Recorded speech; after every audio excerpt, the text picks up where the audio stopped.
نوجوان میری بات پر توجہ کریں. فرمایا وہ لوگ جو اپنی شرمگاہ کی والذین ہم لفروجہم حافظون، وہ لوگ جو اپنی شرمگاہ کی حفاظت کرتے ہیں. حضور غوث پاک رضی اللہ تعالیٰ عنہ فرمایا کرتے تھے دو چیزیں انسان اپنی سنبھال لینا، ایک پیٹ اور ایک شرمگاہ، تو فرماتے تھے ولایت اس کے بڑی قریب آ جاتی. ہم نہ ان لذات میں الجھ جاتے ہیں. سیانے سیانے بندے روٹی کمر سیدھی کرنے کے لیے کھانی چاہیے، زبان کے ذائقے کے لیے نہیں کھانی چاہیے.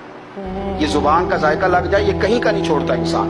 اپنی شرمگاہ کی جو لوگ حفاظت کر لیتے ہیں، کوئی بڑے سے بڑا گناہ کرنے سے بھی بندہ کافر نہیں ہوتا، بندہ کفر کرنے سے کافر ہوتا ہے. گناہ بڑے سے بڑا کرنے والا بھی گناہگار ہے، کافر نہیں. کہ بعض گناہ ایسے ہیں جو جس وقت بندہ کر رہا ہوتا ہے اس وقت وہ مومن نہیں ہوتا. میرے نبی کریم صلی اللہ تعالیٰ علیہ وسلم نے فرمایا جب کوئی شرابی شراب پیتا ہے اس وقت مومن نہیں ہوتا. جب کوئی چور چوری کرتا ہے تو اس وقت مومن نہیں ہوتا. اور جب کوئی زانی زنا کرتا ہے تو تب وہ مومن نہیں ہوتا. اتنی دیر کے لیے اس کے دل سے ایمان نکال لیا جاتا ہے.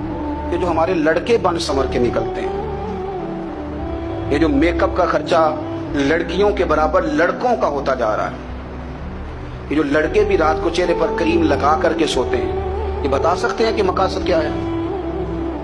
بتا سکتے ہیں؟ یعنی بچے بھی بغیر شیمپو کے بال نہیں دھوتے. مثلا کیا کرنا ہے آپ نے اس کا؟ بڑی بڑی قیمتی چیزیں جو ہیں وہ آپ نے رکھی ہوئی ہیں، مقصد کیا ہے؟ یہ جو ہمارے بچے بن سنور کے نکل رہے ہیں تو کیا دعوت دے رہے ہیں سوسائٹی کو؟ شارٹ نکرے پہن کے جو نکلے ہوئے ہیں، اریاں لباس پہن کے نکلے ہوئے ہیں. اقبال نے کہا تھا دیار مشرق حبس میں غلطاں، شباب اریاں شراب عیسیاں، جسے بھی دیکھو غری کے عیسیاں. ہم ایسی تہذیب کیا کریں گے؟ شباب اریاں، تم نے اپنی جوانی ننگی کر ڈالی ہے ساری معذرت. کن مقاصد کے لیے میں وہ اعداد و شمار بتا نہیں سکتا.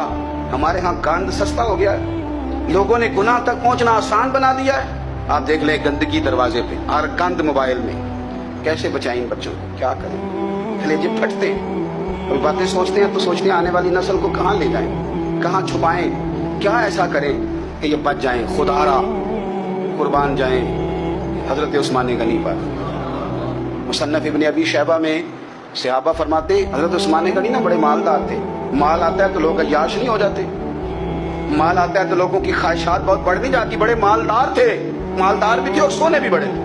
حضرت اسامہ بن زید کہتے ہیں میں نے زندگی میں اتنا سونا بندہ نہیں دیکھا جتنے حضرت عثمان غنی خوبصورت تھے. پیسہ بھی حسن بھی، لیکن فرماتے ہیں کہ حضرت عثمان غنی سب سے بڑھ کر اپنی شرمگاہ کی حفاظت کرنے والے اور سب سے بڑھ کر صلہ رحمی کرنے والے، رشتہ داروں سے اچھا سلوک کرنے والے، حیا والے، شرم والے، پاکیزگی والے. آپ کا ذہن ہے، آپ صبح اٹھتے ہی ذہن بنا لیں کہ میں نے آج اتنا سبق پڑھنا ہے، آج اتنی تفسیر دیکھنی ہے، اتنی عبادت کرنی ہے، فلانی نعت میں نے دیکھنی ہے، فلاں خیر کا کام کرنا ہے، فلاں آدمی کے ساتھ نیکی کرنی ہے. صبح ذہن بنا لیں، آپ کا ذہن وہی کام کرنے لگے گا. لیکن اگر صبح اٹھتے ہی ذہن میں گندگی ہے، رات کو سوتے ہی معاذ اللہ ذہن میں وسوسے ہیں، تو پھر سارا دن وہی چکی چلے گی، وہی انداز رہے گا. تھوڑا سا آپ کو اس کی نگرانی کرنی ہے. تھوڑا سا فحاشی اریانی یہ تیزی سے پھیل رہی ہے، تیزی سے گندگی لوگ کشید کر کے لاتے ہیں. اور حیا کا مطلب صرف اتنا ہی نہیں ہے آپ زنا اور بدکاری سے بچیں، آپ اپنی زبان کو بھی حیا والا بنائیں. کوئی کچا کمزور جملہ، گندی بات، گالی کبھی بھی زبان پہ نہ آئے. آپ کا انداز حیا والا ہو. بے باک ہو جانا، بے باک بولنا، میں باریکی سے اس بات کو سمجھتا ہوں اور میں آپ کو بہت ساری بزرگوں کے ارشادات کا نچوڑ عرض کرنے لگا ہوں. آپ اپنا ذہن صاف کر لیں، آپ کے بہت سارے کام ویسے ہی صحیح ہو جائیں گے. کیونکہ ہمارے دین کے اندر زیادہ اجر نیتوں اور ارادوں پہ ملتا ہے. آپ کے جو اندر کی پاکیزگی ہے وہ بہت سارا فضل لاتی ہے اللہ کا. اور اگر دل ہی نہ پاک ہو، ذہن ہی نہ پاک ہو، تو وہ خیر کی چیزیں کس طرح کر کے داخل ہوں گی؟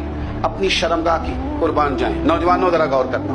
میرے نبی کریم صلی اللہ تعالی علیہ وسلم کے بارے میں حضرت عائشہ صدیقہ فرماتی ہیں کہ عرب کی کواری لڑکیاں بڑی حیا والی ہوتی تھیں، لیکن اللہ کے پیارے رسول صلی اللہ علیہ وسلم عرب کی کواری لڑکیوں سے بھی بڑھ کر حیا والے تھے. یہ ہمارے بچے مذاق میں ہمیں کئی دفعہ کہتے ہیں شادی کرا دو، شوگر میں ابا کو کہہ دیتے ہیں، ابا منہ پہ آگے کہہ دیتے ہیں، کہتے ہیں یہ بڑا بھائی مصیبت بن گیا، یہ ہٹے گا تمہاری باری آئے گی. آپ کچھ ایسی باتیں کر رہے ہیں، کچھ ایسے انداز آپ اختیار کر رہے ہیں جو وزادار لوگ کرتے نہیں. شرم و حیا سے وہ چیزیں ڈھل جاتی ہیں. جو باتیں ہمارے بچوں کی زبانوں پر بے باکی کے ساتھ آنے لگی ہیں. اور میں آپ کو ایک عقلی بات عرض کرتا ہوں، آپ اپنی زبان سے جو جملے خود ادا کرتے ہیں وہ جملے آپ کے زبان دل پر بھی اثر کرتے ہیں. اگر آپ غلط بات بار بار کریں گے تو آپ کا دل بھی غلط بات کی طرف مائل ہو جائے گا. آپ 10 بار 15 بار 20 بار کوئی خیر کی بات کریں، خیر کی، تو آپ دیکھیں کہ آپ کا دل بھی خیر کی طرف مائل ہو جائے گا. آپ خیر کی باتوں پر اپنے آپ کو لائیں، اچھی باتوں پر اپنی توجہ لائیں، آپ کا دل بھی اچھائی کی طرف مائل ہو جائے گا. کفل کا ایک واقعہ ترمذی میں ملتا ہے. ایک شخص کفل نام کا تھا بنی اسرائیل میں. ایک عورت مجبور تھی، اس کے بچے بھوکے تھے، تو کفل نے اسے مائل کر لیا کہ تو میرے ساتھ گناہ کرے گی تو پھر میں تیرے بچوں کی روٹی تجھے دوں گا. تو وہ عورت پہلے تو بیچاری نہ مانی، لیکن بچوں کی بھوک دیکھ کے مجبور ہو گئی. جب کفل کے قریب گئی نا وہ عورت، اس نے دروازے سارے بند کر لیے. ترمذی شریف میں اس کا واقعہ موجود ہے. چاروں جانب سے بند ہو گیا سارا کچھ. لیکن جب وہ کفل کہتا ہے میں اس بی بی کے پاس جانے لگا تو عورت کا وجود کانپتا تھا. جس بندے کو گناہ کی طرف جاتے اس کی طبیعت میں ہیجان پیدا ہو تو مانا یہ ہے کہ ابھی ذہن پورا غلیظ نہیں ہوا، ابھی طبیعت پوری گندی نہیں ہوئی، ابھی ایمان کی بہت ساری قسمیں موجود ہیں. عورت کا وجود کانپتا ہے. تو کفل کہتے ہیں کہ میں نے اسے کہا کہ سارے دروازے بند ہیں، اب ڈرتی کیوں ہے؟ تو کہنے لگی ڈرتی اس لیے ہوں کہ سارے دروازے بند نہیں ہوتے، ایک دروازہ کھلا ہے اور وہ دروازہ رب قدیر کا دروازہ ہے، اسے کیسے بند کیا جا سکتا ہے؟ تو کہتے ہیں جب اس نے یہ لفظ کہے تو مجھ پر بھی بات کا اثر ہوا، مجھ پر. تو میں نے کہا کہ اگر تو عورت ہو کے رب سے اتنا ڈرتی ہے تو مجھے تو اس نے مرد بنایا ہے. تو مرد تو ہوتا ہی وہ ہے جو اپنے آپ پر کنٹرول کر سکے. تو اب نہ معاملہ آگے جائے گا، اب یہاں بات رکے گی نہیں، جا میں تجھے آزاد کرتا. عورت گئی، اس نے توبہ کی کفل نے، اور رات رو کے کہنے لگا مالک آج میں نے توبہ کی ہے تو میرے اوپر مہربانی کرنا، میری توبہ ٹوٹنے نہ پائے. رات اس نے توبہ کی، رات ہی انتقال ہو گیا. لوگوں کو پتا تھا بڑا بے حیا ہے، بد کردار ہے، گناہ گار ہے، شاید لوگ اس کا چہرہ دیکھنے بھی نہ جاتے، پر مالک کریم ہے نا. حضور فرماتے ہیں سویرے اس کے دروازے پہ لکھ دیا اللہ نے، لوگوں رب نے کفل کے سارے گناہ معاف کر دیے ہیں. اس کے دروازے پہ لکھ دیا گیا. جب آپ اپنی حفاظت کرنا چاہتے ہیں تو اللہ پھر اسباب بھی پیدا کر دیتا ہے. اپنی شرمگاہ کی، اپنی نظر کی آپ خوب حفاظت کریں. اور میں آپ کو ایک بات عرض کروں، ایک بندے کے باحیا ہو جانے سے نا، ایک بندے کے ٹھیک ہو جانے سے اس کے دائیں بائیں بے شمار لوگ ٹھیک ہو جاتے ہیں. نہ چاہتے ہوئے بھی آپ کی نیکی کا اثر آپ کے دوستوں پہ پڑتا ہے، نہ چاہتے ہوئے. اور ایک بندے کے بگڑ جانے سے اس کے دائیں بائیں بہت سارے لوگ بگڑ جاتے ہیں، بہت سارے لوگ بگڑ جاتے ہیں.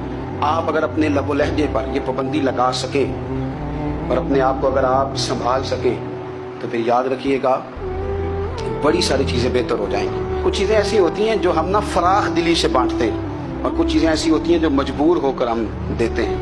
کئی دفعہ ایسا ہوتا ہے کہ سامنے والا کچھ زیادہ تکلیف میں ہوتا ہے اور ہمارے پاس بھی وسعت نہیں ہوتی، لیکن زیادہ اجر اسی بندے کو ملتا ہے جو تھوڑی تکلیف برداشت کرے اور سامنے والے کی تکلیف کو دور کرے.